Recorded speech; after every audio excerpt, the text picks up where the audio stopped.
Selamat siang pemirsa, Anda tergabung dalam Kilas Nusantara Siang pukul 13 waktu Indonesia Barat. Menemani jeda istirahat Anda siang ini, kami ajak Anda untuk mengikuti kegiatan pelaksana tugas Badan Ketahanan Pangan Kementerian Pertanian Sarwo Edi yang melakukan panen raya cabai di Desa Teluk, Kecamatan Labuan, Banten. Hasil panen raya tersebut menunjukkan bahwa pelaksanaan program pertanian keluarga di Pandeglang berhasil. Tak hanya di Banten pemirsa, sektor pertanian juga ikut dikembangkan dan terus ditingkatkan oleh Kabupaten Kuantan Singingi Riau. Hal itu ditunjukkan dengan alokasi APBD Provinsi Riau 2021 yang diperuntukkan bagi penyaluran benih dan pupuk intensifikasi petani. Selain itu, Dinas Tanaman Pangan Hortikultura dan Perkebunan Sumatera Barat berencana membentuk satuan tugas peremajaan sawit rakyat. Upaya tersebut guna mengakselerasi replanting kelapa sawit yang belum mencapai target. Simak informasi selengkapnya dalam tayangan berikut ini. Bapak datang juga saya nggak tahu loh Pak. Itu juga ngecek apa ya Pak ya? Dulu Embung apa DUT ya Pak ya? Embung sama Deng. Itu dari biar bagus Bapak di depan. Bantennya dong. Tuh cabai. Ayo sini.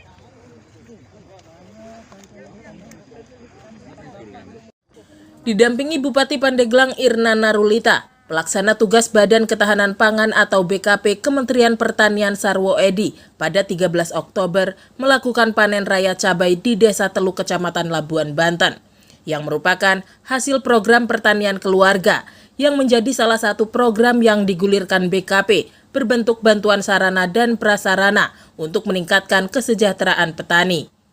Irna Narulita mengatakan, bantuan tersebut telah meningkatkan pendapatan yang diperoleh para petani hingga berkali lipat, bahkan mencapai ratusan juta rupiah. Dia berharap program tersebut bisa turun lagi tahun depan untuk kelompok tani lainnya, agar produktivitas Pandeglang sebagai sentra komoditas penyangga Banten dan nasional terus berlanjut. Sarwo Edi sendiri menilai hasil panen raya tersebut menunjukkan bahwa pelaksanaan program pertanian keluarga di Pandeglang berhasil. Ketika ada program bantuan dari pemerintah, dia berharap ada peningkatan pendapatan petani. Pola itu harus dimasyarakatkan kepada petani lainnya agar pertumbuhan perekonomian perdesaan dapat terwujud. Dan kita saksikan semua bahwa para petani di sini luar biasa dan sudah menanam cabai merah dan timun. Ini panen dengan Ibu Bupati. Tentunya ya seluas 6 hektar.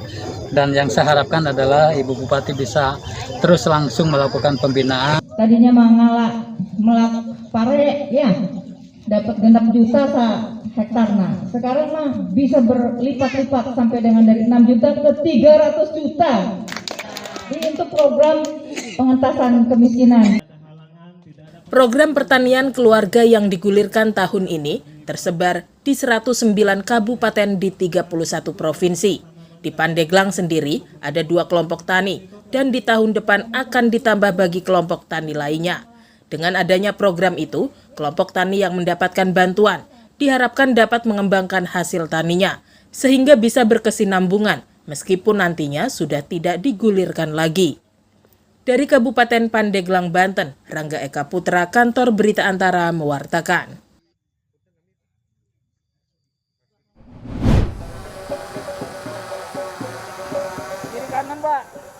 Kabupaten Kuantan Singingi Riau telah menerima bantuan dari APBD Provinsi Riau 2021, yakni benih dan pupuk intensifikasi padi untuk seluas 50 hektar, penangkar benih padi 40 hektar, dan pupuk intensifikasi jagung sebanyak 50 hektar.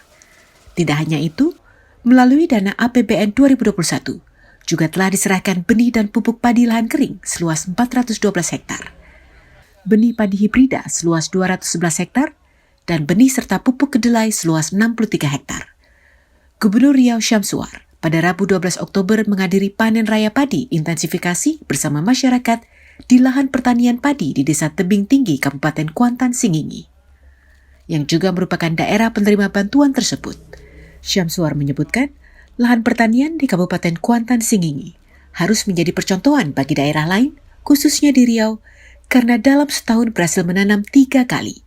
Selain itu, ia juga meminta para petani untuk terus meningkatkan produksi, tidak hanya padi, tetapi juga komoditas lain.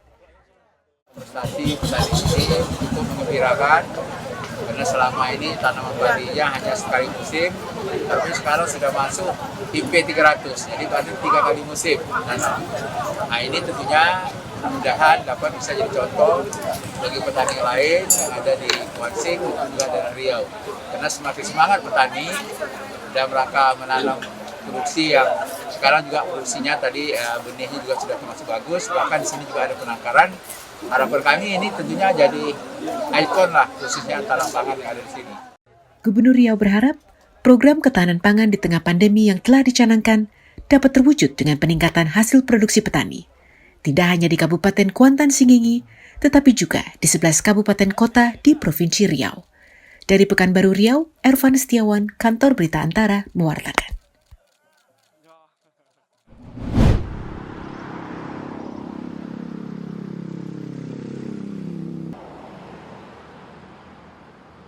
Dinas Tanaman Pangan, Hortikultura, dan Perkebunan Sumatera Barat mencatat hingga akhir September 2021 realisasi replanting atau perbajaan kelapa sawit di provinsi itu baru seluas 536,53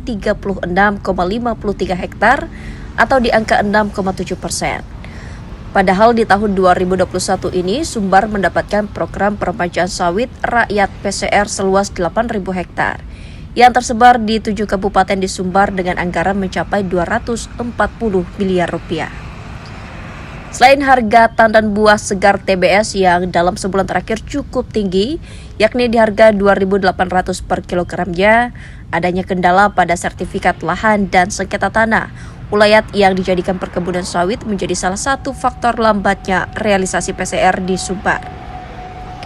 Oleh sebab itu, Pemprov Sumbar berencana membentuk satuan tugas PCR guna mengakselerasi program PCR yang telah berlangsung beberapa tahun ini di Sumbar. Hal itu ditegaskan Wakil Gubernur Sumbar Audi Joinaldi di Padang Rabu malam 13 Oktober. Mau buat satgas PCR khususnya sawit rakyat, mungkin saya sendiri turun lagi. Hambatan terbesarnya adalah memang Kementerian Pertanian butuh bukti kepemilikan lahan. Ya, dalam mengajukan PCR itu paling dasar tuh, bukti kepemilikan lahan. Jadi kepemilikan lahan, dia nggak mau jangan sampai itu lahan perusahaan atau lahannya plasma. Jadi betul-betul sawit masyarakat, sawit rakyat. Ini yang juga jadi hambatan. Bukti kepemilikan lahan itu nggak harus sertifikat sebenarnya, misalnya girik atau. Saat ini Sambung Audi luas lahan perkebunan sawit di Sumbar mencapai 402.000 hektar, 60% atau lebih dari 242.000 hektar merupakan perkebunan rakyat. Terlebih lagi dari 242.000 hektar tersebut terdapat 31.000 lebih yang memasuki umur peremajaan. Sehingga program PCR ini menjadi peluang yang sangat besar bagi Sumbar dapat menyerap anggaran tersebut untuk membantu perkebunan sawit masyarakat.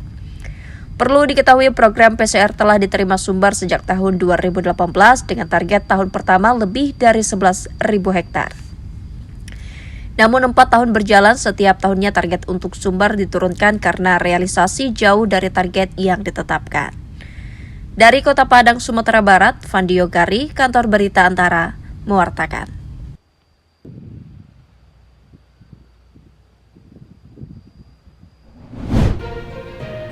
Pemirsa, itulah tadi rangkaian informasi yang dapat kami sajikan untuk menambah wawasan Anda dalam sektor pertanian di tanah air. Jangan lewatkan informasi terbaru lainnya seputar perkembangan penanganan pandemi COVID-19 di tanah air pada sore nanti pukul 17 waktu Indonesia Barat. Terima kasih dan sampai jumpa.